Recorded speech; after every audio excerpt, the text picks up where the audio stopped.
Master, welcome back again to our channel. Panibagong araw, panibagong kabanata na naman ang pagsumasamayin natin ngayong araw na ito. At kung bago ka sa ating channel, pag-click ang subscribe button and hit the notification bell para updated kayo sa ating mga susunod na videos.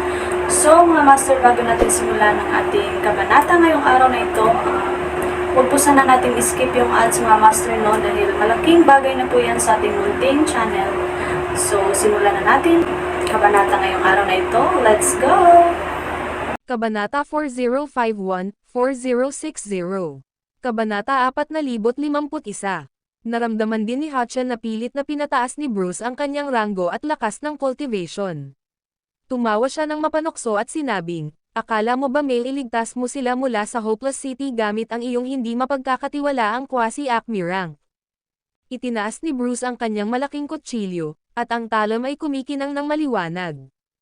"Till do whatever it takes. Babahain ko ng dugo ang mga lansangan kung hindi mo sila pinakawalan. Kahit ibaba mo ako, kakalagkarin ko ang lahat ng makakaya ko. Alam kong maraming powerhouse ang Hopeless City, pero hindi ko hahayaang patayin mo ako ng ganoon kadali. Magkakaroon ako ng sapat na panahon para patayin ang kahit ilan sa iyong mga tao." Dahan-daang lumapit si Bruce sa kanila, hakbang-hakbang, habang ang kanyang katawan ay naglalabas ng matinding presyon. Sa pagdaan niya, ang lupa sa ilalim niya ay nag-crack at ang espasyo na nakapalibot sa kanya ay nag-ward. Tumanggo siya. Ikan-away ni Bruce ang kanyang malaking kutsilyo, inihagis ang swordlight. Ang kanyang pag-atake ay agad na ikinamatay ng ilan sa mga gwardya na nakapaligid sa kanya. Bagamat malalakas ang mga gwardya, hindi sila kalaban ni Bruce na isang quasi-acmin. Apat na sinag ng liwanag ang lumiwanag mula sa langit at lumitaw sa paligid ni Bruce, na unti-unting nag-anyong apat na tao. Ang apat na ito ay mga powerhouse ng Hopeless City.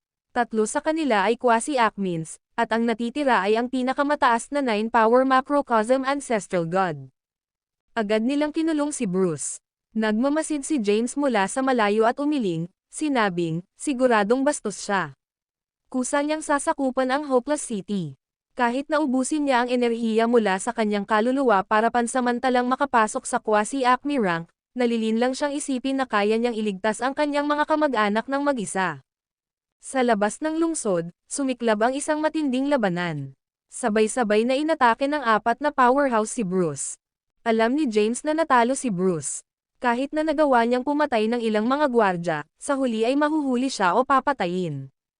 Hindi nilayon ni James na iligtas siya dahil sisingilan din niya ang sarili niyang kamatayan. Gayunpaman, ang biglaang pagdating ni Bruce ay nagbigay sa kanya ng pagkakataon. Magulo sa labas ng lungsod, at maraming gwardya ang sumugod upang sumama sa labanan. Kaya, maaari niyang samantalahin ang kaguluhan at lumabas sa Hopeless City. Bagamat ang kayamanan na nakakakita ng kaluluwa ay nasa labas pa rin ng tarangkahan ng lungsod, karamihan sa mga gwardya ay umalis sa kanilang mga pwesto upang sumali sa laban, at walang nagbabantay dito. Itinago ni James ang kanyang aura, naging invisible, at tahimik na lumapit sa gate ng lungsod. Kasabay nito, mahigpit din niyang pinagmamasdan ang labanan sa labas ng lungsod. Matindi ang labanan. Nakipaglaban si Bruce laban sa apat na powerhouse at hindi mabilang na mga gwardya. Bagamat siya ay isang quasi-acmin, hindi niya madaig ang mga ito at nasugatan sandali matapos magsimula ang laban. Tahimik na nagpakawala si James ng isang nakatagong sinag ng liwanag patungo sa kayamanan na nakatuklas ng kaluluwa, na pinasabog ito. Sa sandaling maalis ang kayamanan, mabilis na pumasok si James. Ang Soul Race ay walang inisip tungkol sa soul detecting treasure na natangay at ipinapalagay na aftershock mula sa malayong labanan ang dahilan sa likod nito. Matapos makapasok sa lungsod, inilabas ni James ang kanyang divine sense upang suriin ang paligid. Ang ilang mahahalagang lugar sa lungsod ay naglalaman din ng mga katulad na kayamanan na maaaring makakita ng mga aura ng tao. Maliwanag na ang lahing kaluluwa ay natakot sa sect na nagwawakas ng langit. Kahit nataglay nila ang gayong kamangha-manghang kapangyarihan, natatakot pa rin sila sa mga tao. Nang makapasok sa lungsod, nakahinga ng maluwag si James. Hanggat lumayo siya sa mga lugar na binabantayan ng soul detecting treasures, magiging maayos siya. Nagsagawa siya ng isang espesyal na pamamaraan ng paglilinang, na humadlang kahit na ang mga may mas mataas na ranggo ng paglilinang kaysa sa kanya na makita ang kanyang aura ng kaluluwa. Ang pinakamahalagang gawain ay ang hanapin ang mga panloob na lalaki ni Dahlia at mas maunawaan ang sitwasyon. Noon lamang niya nailigtas si Carglane at ang iba pa. Sa labas ng lungsod, ipinagpatuloy ng labanan ang pagsira sa kanilang paligid. Si Bruce ay dumating sa lungsod na nagpasya na mamatay. Desidido siyang ibagsak ang ilang manlalaban ng Soul Race kasama niya. Ang mga bagay na tulad nito ay isang pangkaraniwang pangyayari mula noong Primordial Realm era. Ang video na ito ay edited by Urban Storytelling. Kabanata 4052. Si Bruce ay hindi kapani-paniwalang malakas. Sa ika-12 universo, siya ay maituturing na halos hindi magagapi. Kahit na ang nasugatan na si Ursa ay walang laban sa kanya. Gayunpaman, ang kanyang lakas ay hindi kapansin-pansin sa Greater Realms. Hindi niya kayang talunin ang isang lungsod sa ilalim ng jurisdiction ng Soul Race. Sabay-sabay siyang inatake ng mga powerhouse mula sa Soul Race, at isang matinding labanan ang sumiklab sa labas ng lungsod, na nagdulot ng matinding pagkawasak sa paligid. Habang nagpapatuloy ang labanan, nakalusot si James sa Hopeless City. Sa kasamaang palad, ang lungsod ay binabantayan pa rin ng husto sa loob. Kaya, maingat siyang gumalaw at nakahanap ng isang lugar na makahiga pansamantala. Nakahanap si James ng isang manor na matagal nang inabandona. Ang bakuran ng manor ay medyo maliit at sumasaklaw lamang ng kaunti sa 1,000 metro kwadrado. Ang dating may-ari ng lugar ay isang rogue cultivator na walang sekta o pamilya. Siya ay nanirahan sa Hopeless City ngunit namatay sa kamay ng kanyang mga kaaway. Pagkamatay niya, binawi ng Hopeless City ang manor. Ang Hopeless City ay napakalaki at itinayo sa pagitan ng ilang espiritual na bundok. Ang lungsod ay mayroon ding ilang espiritual na bundok sa loob nito, at ang manor ay nakaupo mismo sa pagitan ng dalawang bundok. Ang lokasyon nito ay hindi masyadong perpekto, kaya walang may gusto nito. Nang pumasok si James sa Hopeless City, gumamit siya ng ilang bihirang materyales para bilhin ang manor. Tiningnan ni James ang lungsod mula sa kanyang bakuran. Ang labanan sa labas ay magulo, at ang tindi nito ay mararamdaman hanggang sa bakuran. Halos isinakripisyo ni Bruce ang kanyang puwersa sa buhay upang makakuha ng napakalaking lakas. Sa kasamaang palad, ang kanyang mga kalaban ay masyadong malakas para sa kanya. Sa ilalim ng mabigat na pagsalakay, unti-unti siyang itinulak sa isang sulok. Hindi nagtagal at naabutan siya ng pagod. Sa huli, nahuli siya ng kanyang mga kaaway. Napakatangang tao. Nang makitang hila-hila si Bruce, umiling si James nang hindi sumasang-ayon. Hinding-hindi siya magiging walang ingat kung siya ay nasa parehong posisyon. Dumating si Bruce sa Hopeless City at hiniling na palayain ang kanyang mga kasama.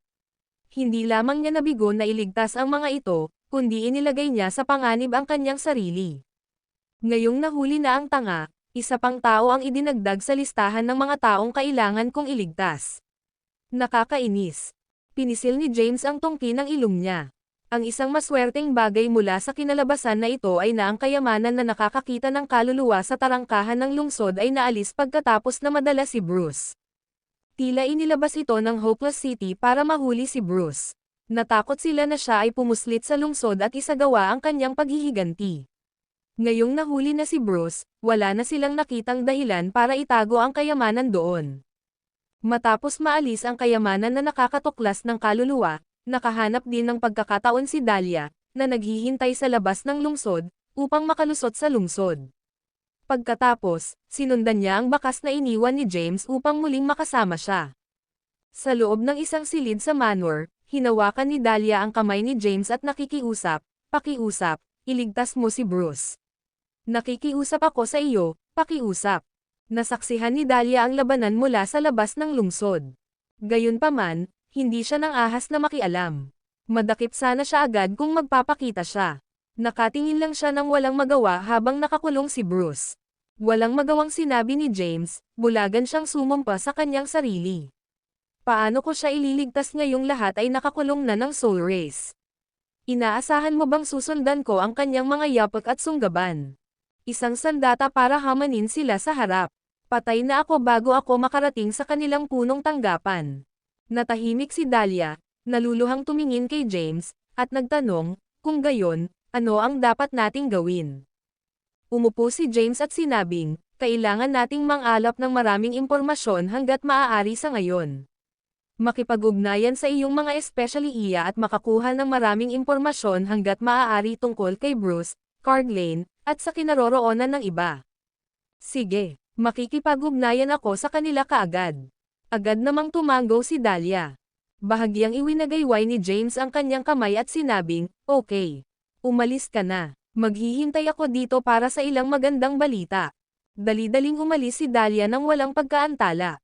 Ang video na ito ay edited by Urban Storytelling. Kabanata 4053.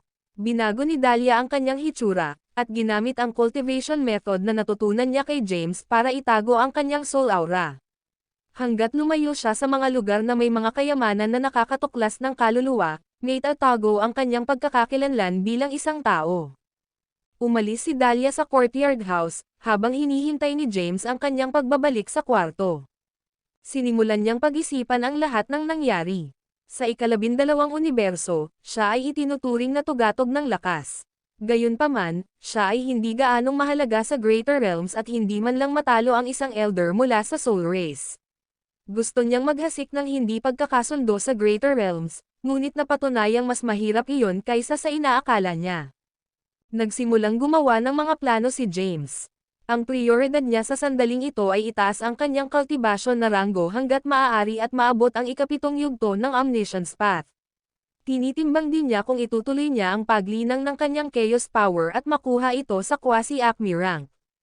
Sa kasamaang palad, si Thea ang may pinakamaraming alam tungkol sa Chaos Power. Hanggang ngayon, hindi pa rin niya naiisip kung paano ito linangin ng maayos. Ang tanging magagawa niya ay gamitin ang iba pa niyang path powers para pahusayin ang Chaos Power niya at dagdagan ang lakas nito ng naaayon. Gayunpaman, nadama ni James na ang Chaos Power ay hindi nilayon na linangin sa ganitong paraan. Huff, nag-aalala siyang bumantong hininga. Mukhang kailangan kong makipagkita sa Doom Race para malaman kung paano linangin ang Chaos Power. Kahit alam na niya ang gagawin, hindi pa nakakaalis si James. Kailangan niyang mag-isip ng paraan para iligtas muna si Carglane at ang iba pa. Kahit na hindi niya sila mailigtas ng mag-isa, kailangan niyang makipagkita sa Heaven Eradicating Sect para humingi ng tulong. Nagsimulang magplano si James ng kanyang susunod na hakbang. Samantala, naging abala si Dahlia sa pangangalap ng intel. Bumalik siya ng mabilis sa pag-alis niya.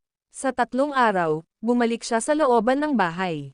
Masasabi ni James sa kanyang mataimtim na ekspresyon na hindi siya dumating na may dalang magandang balita. Umupo si Dahlia at uminom ng tubig. Tumingin si James sa kanya, naghihintay ng sasabihin niya. Maya-maya, huminga siya ng malalim. Anong mali? Wala na ba talagang magandang balita? Tanong ni James. Tumango si Dahlia at tahimik na sinabi, oo. Nalaman ko kung gaano kahirap ang mga bagay mula sa ilan sa aking mga network. Si Lolo, Bruce, at ang mga taga-nayon ay nakakulong sa loob ng piitan ng Mount Carsley. Ang isang powerhouse na pinangalan ng Waspen Jezred ay nagbabantay sa piitan. Hindi siya nilalang ng Soul Race pero isa siya sa mga opisyal nila. Tumingin si James sa kanya at sinabing, nakakuha ka lang ng ganito karaming impormasyon sa kabila ng ilang araw na pag-alis. Nang makita ang walang pakialam na ekspresyon ni James, naramdaman ni Dahlia na kumulo ang kanyang puso sa galit. Siya burst out sa kanya. Nasa Hopeless City tayo. Ito ang teritoryo ng Soul Clan. Ang Mount Carsley ay kung saan naninirahan ang Hopeless City's Lord. Kahit ang sarili nilang powerhouses ay hindi pinahihintulutang pumasok sa bundok, lalo pa ang isang tao na tulad ko. Hindi naging madali para sa akin na kolektahin ang impormasyong ito. Kung napakahusay mo, paano ka nalang mag-ipon ng intel? Hoy, panoorin mo ito. Sa ngayon, ikaw ang humihiling sa akin na iligtas ang iyong mga taga-nayon, sabi ni James. Nang marinig ito, mabilis na nilunok ni Dahlia ang kanyang galit at ibinaba ang kanyang ulo. I am sorry. Nag-alala lang ako sa kaligtasan nila at inunahan ko ang sarili ko. Nagpakumbaba si Dahlia. Tumingin siya kay James at maingat na nagtanong, kung gayon, paano tayo magpapatuloy? Bahagyang umiling si James, hindi makapag-isip ng maisasagawang plano. Saglit siyang nag-isip at sinabing, Nakakatwira na sinusubukan ng Soul Race na gamitin ang mga bihag na ito para akitin ang mas marami pang miyembro ng sekta mo, dahil hindi sila nagmamadaling patayin sila at pinapanatili silang buhay sa ngayon. Dahil kapaki-pakinabang pa rin ang mga ito, hindi na sila papatayin ng Soul Race anumang oras sa lalong madaling panahon. Hindi tayo dapat mag-isip ng dahan-daang solusyon. Napailing si Dahlia sa pagkadismaya at sinabing, kahit na ang Soul Race ay maglabas ng balita tungkol sa kanilang pagkabihag, ang ating mga miyembro ng sekta ay hindi kailanman makakaligtas. Bakit ang iyong sekta ay gumawa ng gayong katangahang tuntunin? Kumunat ang noo ni James. Ipinaliwanag ni Dahlia, kami, mga tao, ay masyadong mahina kumpara sa iba pang mga lahi. Ito ang tanging paraan upang mapanatili ang aming lakas. Kung kami ay walang Taros na sumugod upang iligtas ang bawat nahuli na individual, ang human race ay matagal nang napahamak. Ang video na ito ay edited by Urban Storytelling. Kabanata 4054. 3 araw nang wala si Dahlia para kumuha ng impormasyon tungkol sa kinaroroonan ng kanyang mga tao. Siya ay pinanghinaan ng loob na malaman na sila ay banihag ng kanilang mga kaaway. Sa ganitong mga sitwasyon, alam niyang halos imposibleng iligtas sina Carglane, Bruce, at ang iba pa. Natahimik siya, ngunit nababalot ng kalungkutan ang kanyang makatarungang katangian. Tumingin si James sa malabo niyang mga mata, umiling, at tiniyak sa kanya, huwag kang mag-alala. Tutulungan ko at gagawin ko ang lahat para iligtas sila. Mula sa malungkot na ekspresyon ni Dahlia, masasabi ni James kung gaano karaming pagdurusa ang dinanas ng mga tao sa lahat ng oras na ito. Seryosong tumingin si Dahlia kay James, siya na lang ang pag-asa niya ngayon.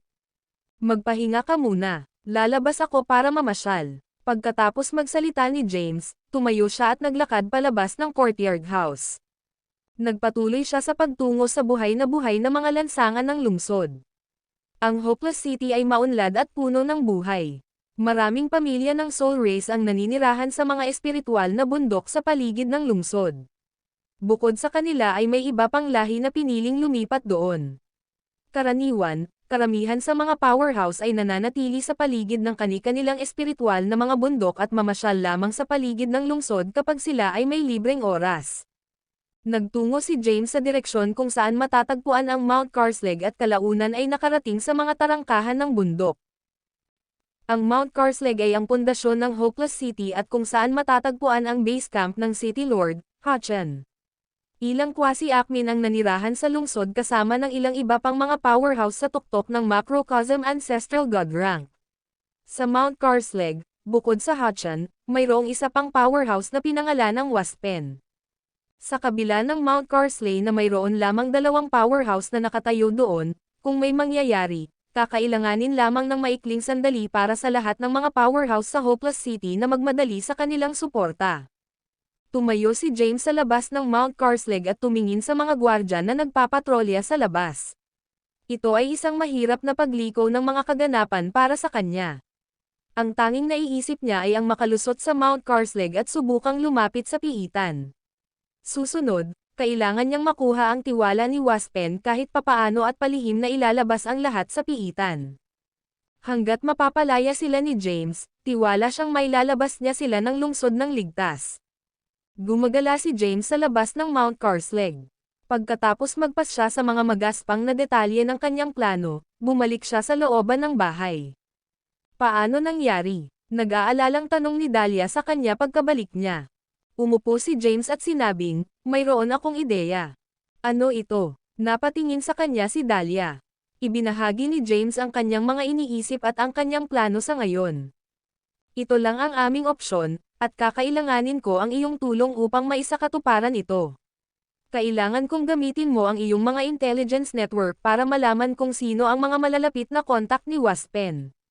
Tingnan kung maaari mong akitin ang sino man sa kanila palabas ng lungsod. Kakailanganin natin silang bitag kahit papaano. Pagkatapos, itatago ko ang aking sarili bilang kanyang kakilala at papasok ako sa Mount Carslake. Ito ba ang naisip mo? Seryosong tanong ni Dahlia, hindi ba masyadong delikado ang planong ito? Kung nabigo ka, walang paraan. Nagkibit balikat si James. Ito lang ang naiisip kong paraan para iligtas sila sa ngayon. Dapat kang magmadali at mag-imbestiga. Ipaalam sa akin kapag may nahanap ka. Pagkatapos magsalita ay umalis na si James at bumalik sa sariling kwarto. Bagamat nag-aalangan, mabilis na umalis si Dahlia para mag-imbestiga. Hindi nagtagal bago siya bumalik. May nahanap ako, James. Tumingin si James sa kanya at hinimok siyang magsalita. Good. Go on. Sinabi ni Dahlia, si Waspen ay isang makapangyarihang opisyal sa Mount Carsley at may maraming disipulo. Ang pinagkakatiwalaang disipulo niya ay si Balche Kairis. Ibinahagi ni Dahlia ang kanyang mga natuklasan. Ang video na ito ay edited by Urban Storytelling. Kabanata 4055. Ang tunay na anyo ni Balche ay isang Lernaean Hydra. Si Waspen ay lubos na nagpahalaga sa kanya at ipinasa ang kanyang cultivation inheritance kay Balche. Si Balche ay nagtataglay din ng isang tiyak na halaga ng prestihiyo sa loob ng Mount Carsley. Hinimas ni James ang kanyang mga templo at nagtanong, nasaan si Balche ngayon? Sumagot si Dahlia, ayon sa impormasyong nakalap ko, siya ay kasalukuyang wala sa Mount Carsley at napunta sa isang maliit na mundo na tinatawag na Space Realm. Oh, anong ginagawa niya doon? Sinasabi sa akin ng aking intel na ang ilang uri ng kahangahangang Empyrean herb ay lumitaw sa Space Realm, sa loob ng teritoryo ng Space Race. Pumunta doon si Balche upang kunin ito, sagot ni Dahlia. Agad na tumayo si James at sinabing, mabuti. Pagkatapos, gagawin natin kaagad ang ating mga plano. Pumunta tayo sa Space Realm, hanapin si Balche, at hulihin siya. Pagkatapos, kukunin ko ang kanyang pagkakakilanlan at babalik sa Hopeless City upang tingnan kung kaya kong palayain ang iyong mga taga-nayon. Okay, tumango si Dahlia. Matapos ay hash ang mga detalye, umalis ang dalawa sa Hopeless City at dumiretso sa Space Realm. Sa pagpunta roon, banilina ni Dahlia si James tungkol sa Space Realm at sa Space Race. Ang Space Realm ay isang maliit na mundo sa Greater Realms at hindi masyadong sikat. Ang Space Race ay medyo mahina din kumpara sa iba pang mga karera sa Greater Realms. Masyado silang kulang sa kapangyarihan na wala man lang silang 9-power Macrocosm Ancestral God. Mula sa aking pag-unawa, ang Space Race ay dating napakalakas sa nakaraan. Oh, ganun ba? Oo, ang Greater Realms ay palaging nakikipagkompetensya sa kanilang mga sarili para sa pamumuno sa iba pa. Sa kasalukuyang panahon, wala sa ibang lahi ang kayang sakupin ang Greater Realms, kahit ang makapangyarihang Dooms o ang Urses.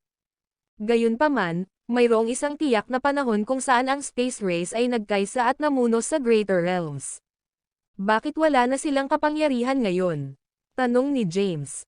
Umiling si Dahlia. Hindi niya alam ang mga detalye dahil ito ay nasa malayong nakaraan. Karamihan sa mga tao ay halos nakalimutan na ang tungkol sa Space Race. Nagmamadaling binagtas ni na James at Dahlia ang chaos. Hindi nagtagal, lumitaw sila sa labas ng Space Realm. Naglabas si Dahlia ng mapa ng Greater Realms at inalam ang kanilang lokasyon. Pagkatapos, inilagay niya ito, itinuro sa unahan nila, at sinabing, iyan ang Space Realm. Tanong ni James, sa impormasyong nakalap mo, sinasabi ba nito na eksaktong kinuha ni Balche? Hindi. Ang dami lang nasabi sa akin ng mga intelligence personnel ko. Alam lang nila na halos 1,000,000 taon na ang nakalipas mula nang umalis si Balche sa Hopeless City. Walang kasiguraduhan kung nandito pa siya sa Space Realm. Tingnan natin. Pumasok si James sa Space Realm. Siya ay humakbang pasulong, dumaan sa Cosmic Barrier, at lumitaw sa loob ng planeta. Sumunod naman sa kanya si Dahlia. Ang mga network ng intelligence ng human race ay sumasaklaw sa malaking bahagi ng Greater Realms.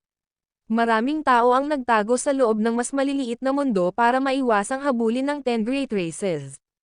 Kaya, lalo silang nabigyang alam tungkol sa sitwasyon sa mga lugar na ito. Medyo alam ni Dahlia ang tungkol sa Space Realm. Ang base ng mga operasyon ng Space Race ay nasa isang lugar na tinatawag na Yimiz. Ang Panginoon ng Space Races ay si Hastra Saberton, isang 7-power Macrocosm Ancestral God. Ang Space Race ay may mabuting pakikitungo sa ibang mga lahi, lalo na sa mga tao. Kahit na ang lahi ng tao ay nilapastangan ng lahat ng iba pang lahi ng Greater Realms, napanatili ng Space Race ang kanilang mapayapang relasyon. Ang Heaven Eradicating Sect at ang Space Race's Lord ay madalas na nagbabahagi ng kanilang kaalaman sa cultivation sa isa't isa at sabay na tinatalakay ang Greater Realms. Lahat ng ito ay alam ni Dahlia. Gayunpaman, ang lahat ng ito ay mula pa sa mahabang panahon at wala siyang ideya kung ano ang space race ngayon sa kasalukuyan. Ang video na ito ay edited by Urban Storytelling. Kabanata 4056. Ang punong tanggapan ng space race ay nakabase sa Yimis. Mabilis na naglakbay sina James at Dahlia patungo sa space realm. Ang istruktura ng Greater Realms ay katulad ng universo kung saan nagmula si James. Mayroon din silang mga universo, bituin, at kalawakan. Isa nang maglaon, nakatagpo sila ng spatial rift. Sa di kalayuan, tila ang espasyo sa paligid nito ay hiniwa ng espada ng powerhouse. Tinuro ni Dahlia ang lamat at sinabing, Yimis yan. Matatagpuan ito sa pinakagitnang rehiyon ng space realm. Ang tamang pangalan nito ay Starry Yimis. Nakikita ko. Kinuha ni James ang paliwanag niya. Mabilis na umabant ang dalawa. Habang papalapit sila, nagsimulang lumaki ang spatial rift.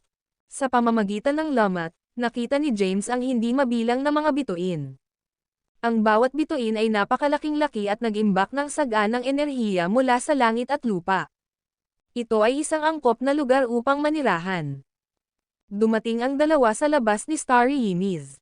Habang nakatayo siya sa hangganan nito, nakikita ni James ang libu-libong kalawakan. Ang tanawin ay nakamamanghang at nakakabighani. Itinuro ni Dahlia ang pinakagitnang lugar at nagtanong, nakikita mo ba ang pinakamalaking planeta doon? Ito ay tinatawag na Cosmos, na pinangalanan bilang parangal sa space race. Dito rin nakatira ang karamihan sa space race. Bihira silang maglakbay sa ibang mga kaharian sa dalawang dahilan. Ang una ay ang karamihan sa kanila ay may mababang ranggo ng paglilinang, kaya hindi nila kayang pumunta sa ibang mga mundo. Pangalawa, ito rin ay dahil ayaw nilang umalis sa space realm. Binilisan ng dalawa ang lakad. Hindi nagtagal, nakarating sila sa Cosmos. Ang planeta ay mukhang napakapayapa, na walang mga palatandaan ng alitan o labanan. Iba ito sa inaasahan ni James. Sa pagkakaalam niya, ang alagad ni Waspen, si Balche, ay naglakbay dito upang makakuha ng isang pambihirang Empyrean herb. Kung tama ang balitang iyon, dapat ay kaliwat kanan ang mga away sa space realm. Gayunpaman, ang lahat sa paligid nila ay kalmado at hindi nagpakita ng mga palatandaan ng labanan. Hinaplos ni James ang kanyang baba at nagtanong, dumating si Balche sa Yimis 1,000,000 taon na ang nakakaraan, tama ba? Huli na ba tayo? Uminom na ba siya ng damo at umalis sa space realm? Sumenya si Dahlia na hindi sigurado. Hindi ko alam. Kailangan nating makita para sa ating sarili. Sige. Tara na. Ang dalawa ay nagpatuloy sa space realm, na lumilitaw sa cosmos.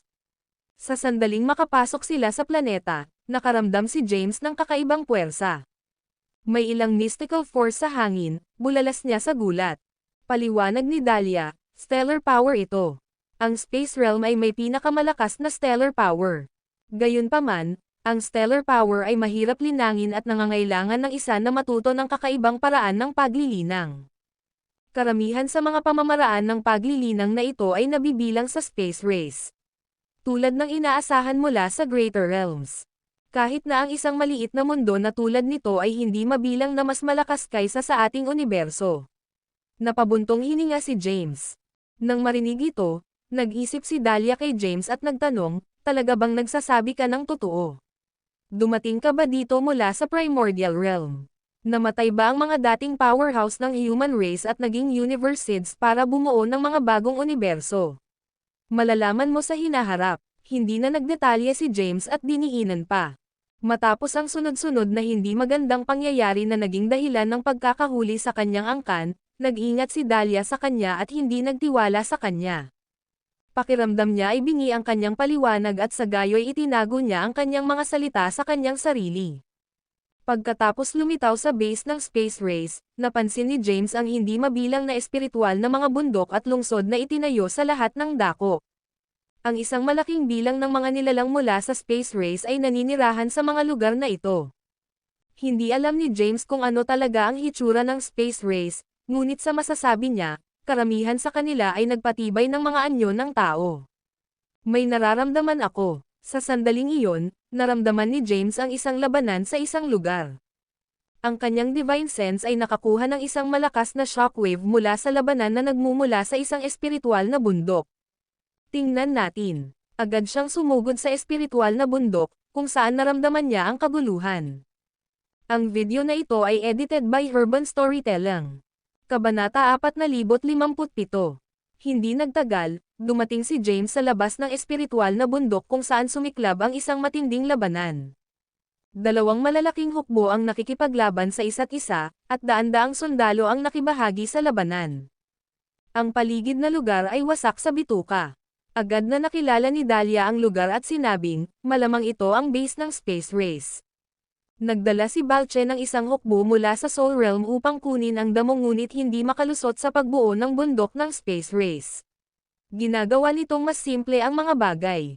Sinapo ni James ang kanyang mga palad, at naghanda na tumalon sa labanan. Bago siya makakilos, hinayla siya ni Dahlia pabalik at pinaalalahanan siya, hindi ka dapat kumilos ng walang ingat. Malungkot na sinagot siya ni James, ano ang mali? Nagdududa ka pa rin ba sa akin? Siya ay isa lamang tuktok na 9-power macrocosm ancestral god. Maaari ko siyang sirain sa loob ng ilang minuto. Bagamat walang pagkakataon si James na manalo laban sa isang quasi-Acmin, tiwala siyang mabilis niyang matatapos ang isang 9-power macrocosm ancestral god. Dali-daling paliwanag ni Dahlia sa sarili, syempre, naniniwala ako sa iyo. Gayunpaman, ang hukbo dito ay pinamumunuan ni Balche. Siya ang inner disciple ni Waspen. Kapag may nangyari sa kanya, siguradong magpapadala siya ng mensahe pauwi. Kung mangyayari iyon, susuriin siya ni Waspen mula sa Soul Realm. Ang aming layunin ay hindi upang patayin siya, ngunit upang mahuli siyang buhay at makuha mo ang kanyang pagkakakilanlan upang makalusot sa Soul Race. Oo, alam ko. Anyway, umupo ka lang at panoorin kung ano ang magagawa ko. May tiwala si James sa sarili. Noong si James ay nasa Ecclesiastical Restricted Zone, nagawa niyang isil ang Queomars. Ang lakas ni Balche ay halos kapareho ni Queomars. Kung mapipigilan niya si Queomars, hindi magiging mahirap na gawin iyon kay Balche. Gayunpaman, nais ni James na mag-ingat at nagpasya na mas angkop na itago ang kanyang sarili bilang Yori. Sa susunod na sandali, nawala siya sa simpleng paningin. Samantala, marami sa mga powerhouse ng space race ang nagtipon sa pinakamataas na tuktok ng Mount Celestial, na matatagpuan sa space realm. Panginoon, hindi namin kayang magpatuloy ng ganito. Ang ating mga kalaban ay walang humpay. Matagal na kaming nagsisikap na palayasin sila, at halos hindi na kami nakakapit ngayon. Sa karamihan, maaari lamang nating i-resist ang mga ito sa loob ng 1,000 taon bago sila tuluyang masira sa ating pagbuo. Isang matandang lalaki ang nagpahayag ng kanyang mga alalahanin. Ang lalaking nakatayo sa harap ng grupo ay isang medyo may edad na lalaki. Sa malungkot na ekspresyon, bumantong hininga siya bilang pagbibitiw. Kalooban ba ng langit na masira ang ating lahi? Swoosh! Sa sandaling iyon, isang sinag ng liwanag ang bumaba mula sa langit at naging matandang lalaki na nakasuot ng asol na damit. Ang matandang lalaki ay talagang si James na nagkukunwari bilang dakilang elder ng lahi ng Doom, si Yori. Ang Space Realm ay matatagpuan sa isang malayong bahagi ng Chaos, at walang mga kilalang powerhouse sa lugar. Kaya, madaling mahiram ni James ang pagkakakilanlan ng Great Elder ng Doom Race. Sa sandaling lumitaw si James sa larangan ng digmaan, agad niyang pinakawalan ang kanyang Chaos Power. Ang kanyang Chaos Power ay kumalat at ang pagpapakita ay nagpasindek sa dalawang magkasalubong na hukbo. Agad na tumigil ang labanan. Hindi ba iyan ang dakilang elder ng lahi ng Doom? Anong ginagawa ni Yori dito? Ang mga powerhouse mula sa magkabilang panig ay nagulat sa hitsura ng bisita. Nauna sa kanya ang reputasyon ni Yori sa Greater Realms. Kahit na hindi pa nila siya nakita ng personal, ang kanyang pangalan ay kilala sa mga naglilinang. Si James, na nagkunwaring Yori, ay tumayo sa larangan ng digmaan at nagtanong, ano ang nangyayari? Ang kanyang boses ay parang dumadagandong nakulog at dinala ito sa dulong bahagi ng larangan ng digmaan. Bakit may hukbo mula sa Soul Race sa Space Realm? Sino ang namumuno sa hukbong ito? Ipakita kaagad ang iyong sarili. Sa utos ni James ay agad namang humakbang ang isang lalaking hindi nakaayos. Nakasuot siya ng itim na baluti, at may hawak na espadang ahas sa kanyang kamay. Ako si Balche Kairis mula sa Hopeless City ng Soul Race sa Mount Carsley. Isang karangalan na makilala ka, sir. Ginawa ni Balche ang kanyang sarili ng may lubos na paggalang sa harap ni Yori. Ang video na ito ay edited by Urban Storytelling. Kabanata 4058. Humakbang si Balche at dir-diretsong nagpakilala. Si James ay nagsuot ng isang mahigpit na ekspresyon at sinabi ng palihim, ang Soul Race ay tiyak na lumalampas sa kanilang mga hangganan. Sinusubukan ba ninyong kontrolin ang Space Realm? Naguguluhan, mabilis na sumagot si Balche, Sir, please let me explain. Hindi ito ang iniisip mo.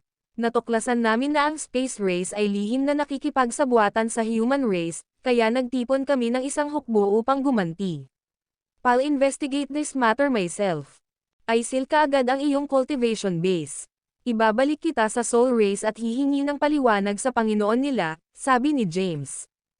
Yes, sir. Hindi naglakas loob na tanggihan ni Balche ang utos ni Yori. Si Yori ang dakilang elder ng lahi ng Doom, maging ang kanyang amo ay manginig sa harap niya. Bagamat inutusan siya ni Waspen na kunin ang isang kayamanan, wala siyang pakialam dito ngayon.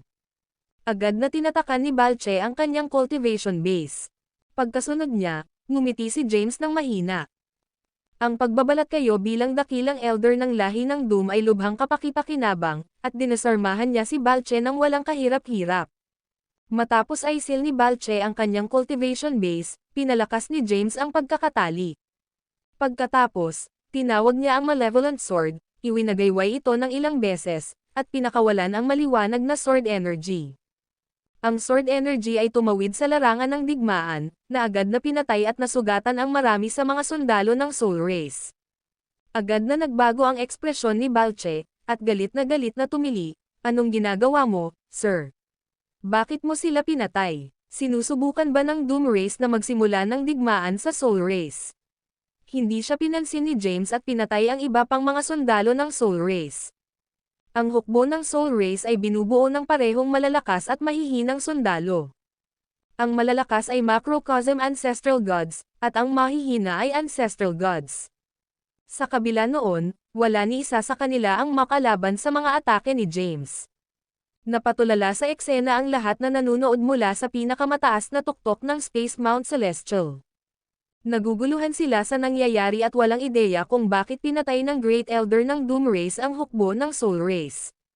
Sa larangan ng digmaan, tanging ang mga sundalo ng Space Race ang naiwan. Tinitigan nila si James at ang selyadong Balche na may mga nagtatakang ekspresyon. Sa sandaling iyon, lumitaw si Dahlia. Inaprubahan niya ang mga aksyon ni James at masigasig na pinuri siya, nakakahanga. Napaka-effortless mong pinasuko si Balche. Bahagyang ngumiti si James at sinabing, madali ko sana siyang nasupil sa labanan gamit ang aking lakas. Gayunpaman, nag-aalala ako na gagamitin niya ang pagkakataong magpadala ng mensahe pabalik sa Soul Race. Kaya, nagpasya akong maglaro ng isang maliit na trick. Tanong ni Dahlia, ano ang susunod? Lumingon si James at tiningnan ang maraming sundalo mula sa Space Race. Pagkatapos, tumingin siya sa punong tanggapan ng Space Race at sinabing, dahil nandito na tayo. Kilalanin natin ang Space Race.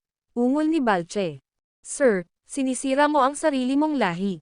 Bukod sa malakas na pagsigaw ay wala nang ibang magawa si Balche. Nasil na niya ang kanyang cultivation base, at pinalakas ni James ang seal, kaya hindi niya magagamit ang alinman sa kanyang kapangyarihan. Masyado kang maingay. Mabilis na nagpatawag si James ng ilang seagull. Lumutang ang mga seagull sa katawan ni Balche at pinigilan itong magsalita. Pagkatapos, kinaladkad siya ni James patungo sa Mount Celestial.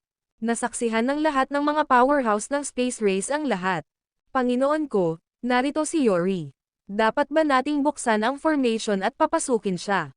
Maraming matatanda ang nagsimulang mag-isip kung paano magpapatuloy. Ang Panginoon ng Space Race, si Hastra Saberton, ay nagsabi, buksan ang Pormasayon. Ang dakilang elder ng lahi ng Doom, si Yori, ay higit na may kakayahang sirain ang ating pagbuo ng bundok. Bumukas ang Pormasayon nang dumating si James sa gate ng Space Race. Lumitaw siya sa harap ni Hastra at ng iba pang kapangyarihan ng Space Race sa isang iglap.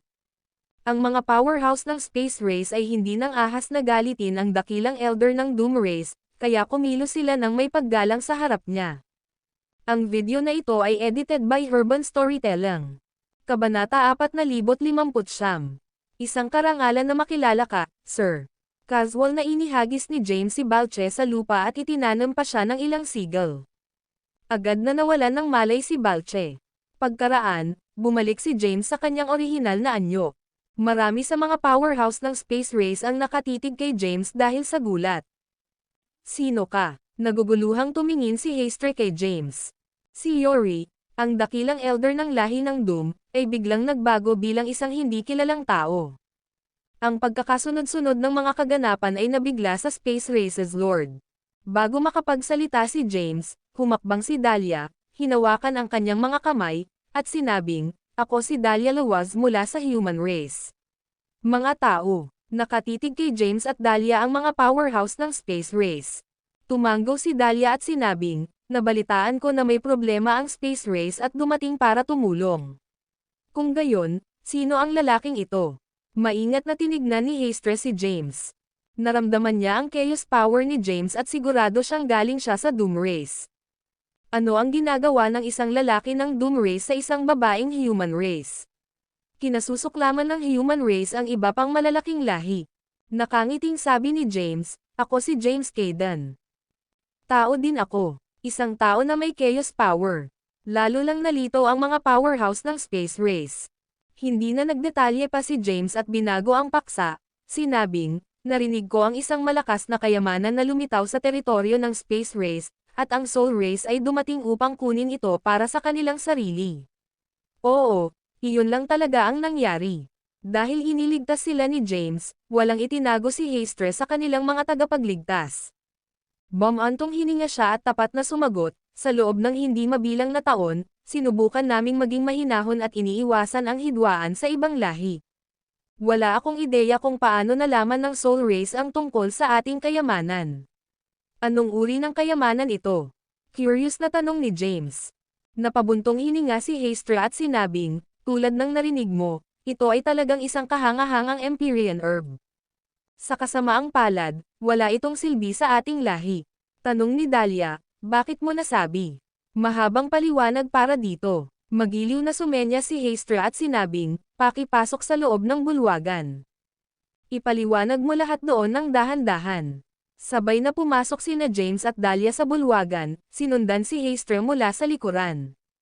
Nang makarating sila sa hall, umupo si Hastre sa pinakamataas na upuan.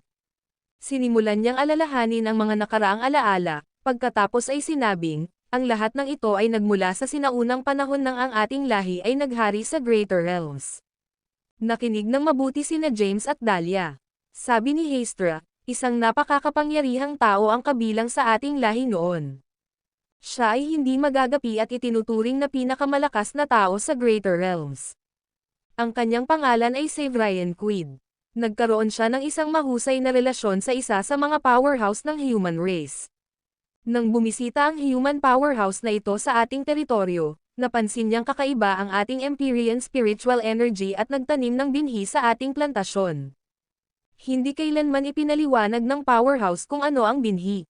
Sinabi lang niya na ito ay lalago at magiging isang espesyal na halamang Empyrean. Ang aming lahi ay hindi kailanman nagtanong dito o kahit na nag-abala upang malaman ang higit pa. Unti-unti, nakalimutan ng lahat ang tungkol sa binhi. May napansin akong kakaibang nangyayari sa aming plantasyon at sinilip ko ang aming mga sinaunang libro para sa impormasyon. Noon ko lang nalaman ang bagay na ito." Napukaw ang curiosity ni James.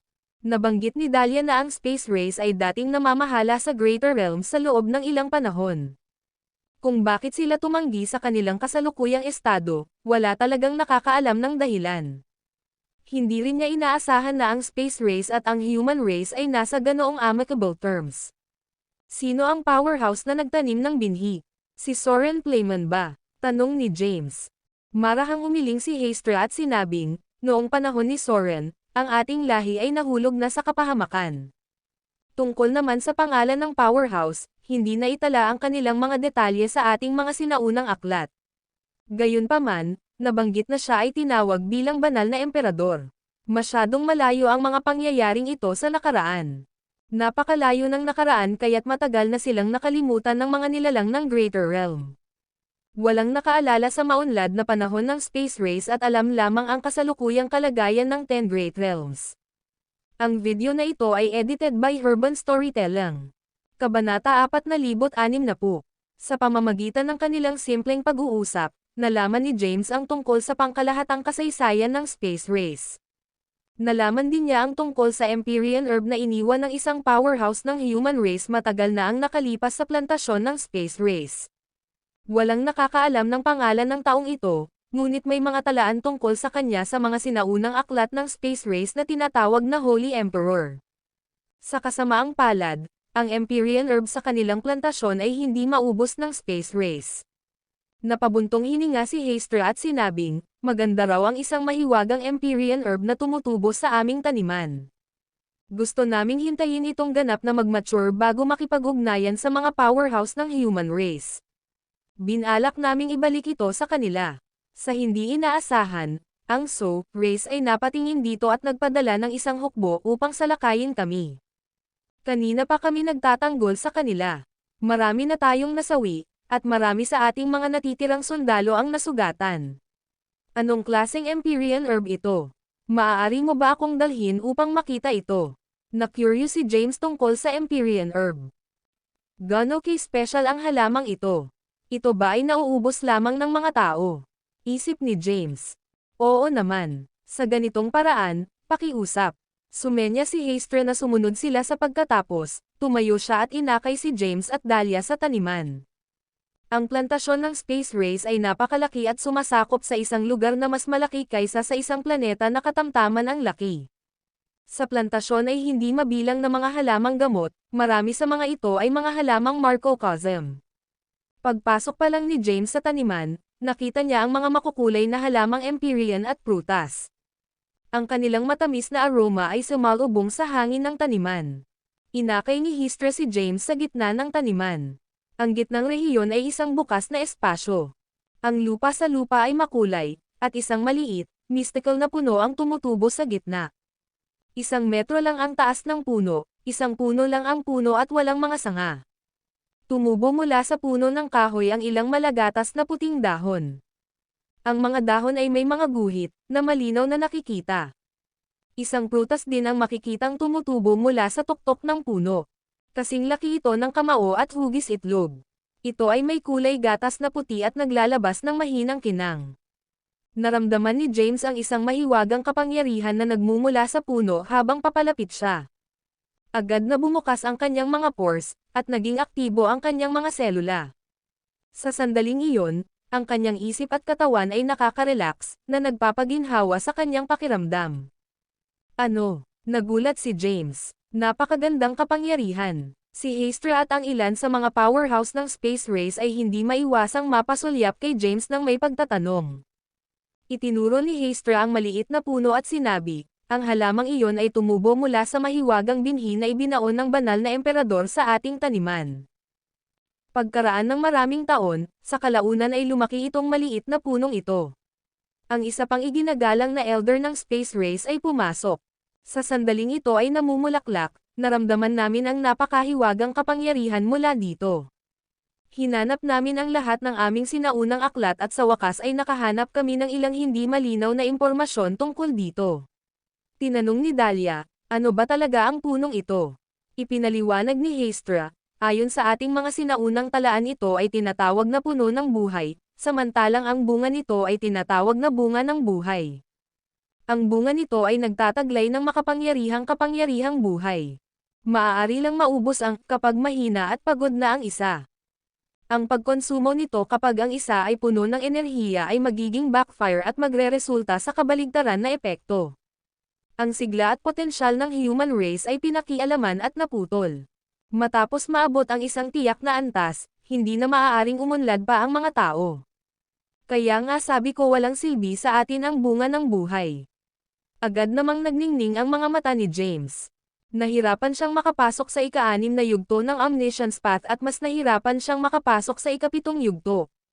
Ngayong natuklasan na niya ang bunga ng buhay, maaari siyang makakuha ng masaganang kapangyarihan ng buhay at ma-unlock ang higit pa sa potensyal ng kanyang katawan. Agad na tumakbo si James patungo sa puno. Bago pa makapag-react ang mga nilalang ng space race, nabunot na niya ang Fruit of Life. Napatingin ang lahat kay James na gulat na gulat. Mahigpit na hinawakan ni James ang prutas at tumingin sa mga natulala na powerhouse. Tapos, ngumisi siya sa kanila. Hindi ba't sinabi mo na ito ay walang silbi sa iyong lahi at makikinabang lamang sa mga tao? Dahil ako ay tao, masaya kong gagamitin ito sa mabuting paraan. Bumalik sa katinoan si Hystra at walang magawang tumingin kay James.